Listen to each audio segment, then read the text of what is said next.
Yan, magandang araw na naman sa inyo mga boss.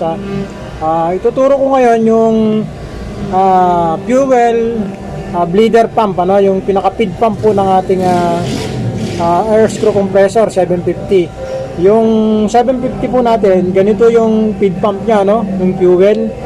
Tapos itong part po na to, ito po yung isa sa merong strainer. So sinasala po niyan yung mga maduduming diesel na may mga latak.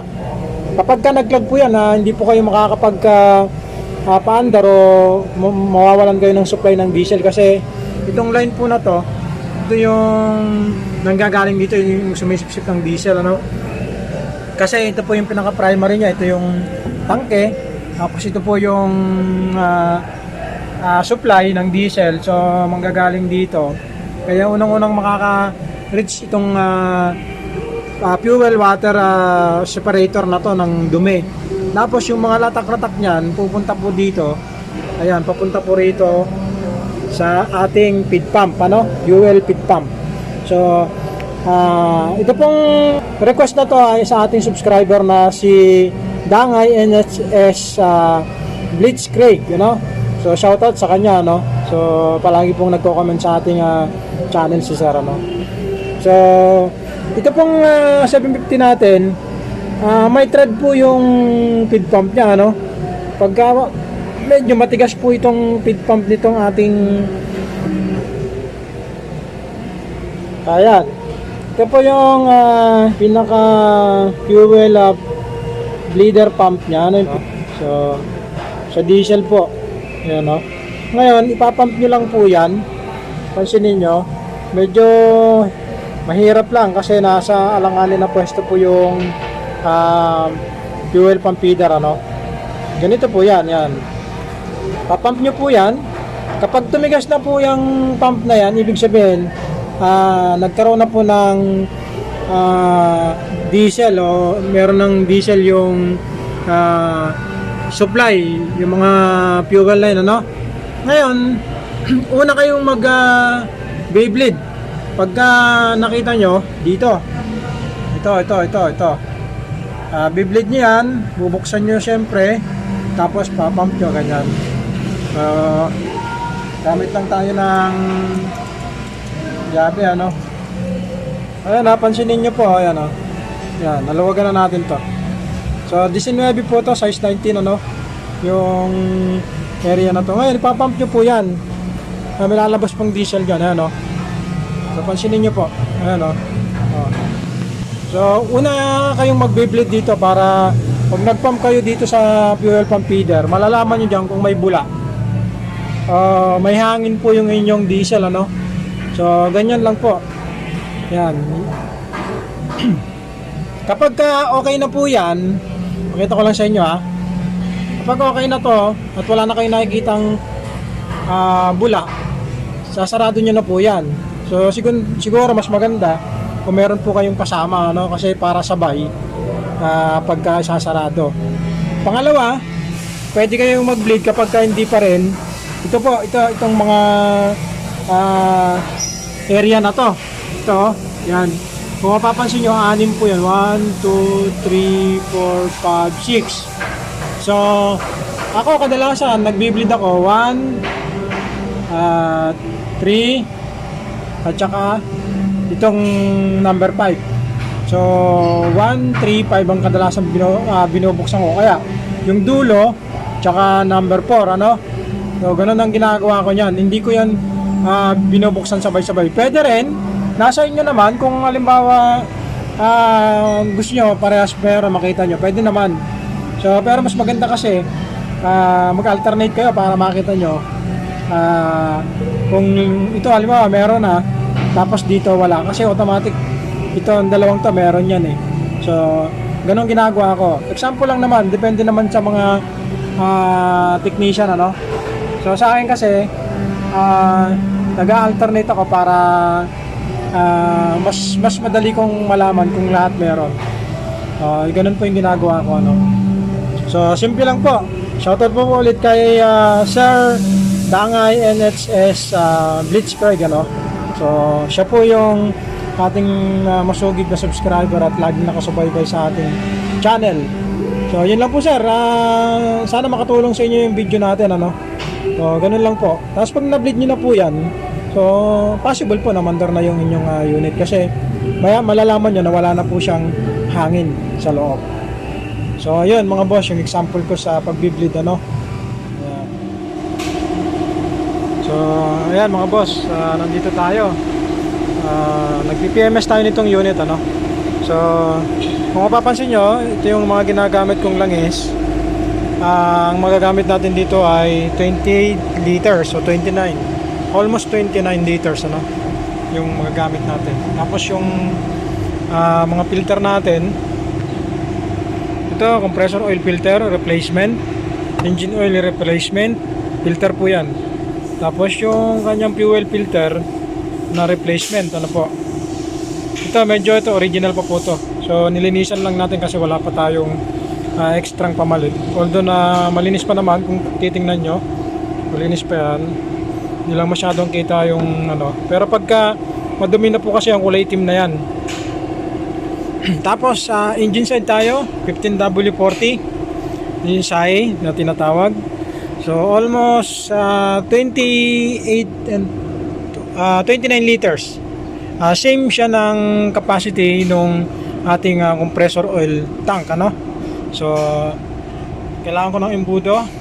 Meron naman po dun sa banda dun na pwede kayo magsalin dun, pero dun kasi ang ginagawa ko, nagbabanlaw lang ako dun. Dito talaga ako kadalasan nagsasalin. Pero dun sa mga atlas namin, sa ibabaw ako nagsasalin kasi ang hirap nung salinan sa baba. Pero ginagawa ko pa rin. Kailangan mo lang ng embudo siguro. Kung gagawa kayo, DIY na lang kayo, kaya bili kayo kung may nabibili. So ganito yung ginagawa natin sa ating unit, ano. PMS.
ikabit na natin ito. Tapos yung element nandito na, filter, yung fuel filter nya. Okay na tayo sa engine. So standby na lang natin to kasi nilinis pa natin yung takip.